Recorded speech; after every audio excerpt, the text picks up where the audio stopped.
May chat-chat ka ba o basta nagpe-Facebook ka lang tapos bigla nang ayaw mag-load? Nag-log out ka sa Messenger at Facebook app mo tapos hindi ka na maka-login? Well, trending yan ngayon gabi. Kahit sa X o Twitter, makikita mo na trending yan sa Philippines at sa iba pang bahagi ng mundo dahil talagang apektado nito ngayon ang lahat ng gumagamit nito.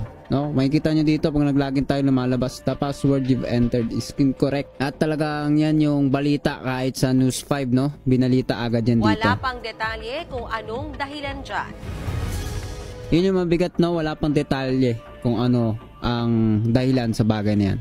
Parang yun ang top story dapat. At yun din yung concern natin ngayon habang nag-news kasi na-log out din. Kasi hindi ako makapasok eh. Ako din. Parang sinasabi niya, ako remember my password, sinasabi niya incorrect password. So lahat na experience yan, no, mga tol. At like tong mga nakakaraan lang yan yung usap-usapan din kasi may sinasabi na solar superstorm na magwa-wipe out daw ng internet. So bahagi ba ito? Kasi yung mga nakakaraan parang merong mga bansa na nagkakaroon na ng epekto yung ganong usapin daw. Sabi, 'di ba? Pero ang rating dito sa Rappler ay false. So hindi naman natin masasabi na Rappler ang dapat basihan natin diyan. Pina-point lang natin na may ganitong usapin din. So yung Facebook naman dito sa official Twitter account niya o sa X ay wala rin namang announcement, no? Actually September 23 pa yung huling post niya. Pero talagang yan ngayon, no? Trending yan ngayon. So sa ngayon wala pa tayong ibang alam na detalye kung anong nangyayari, kung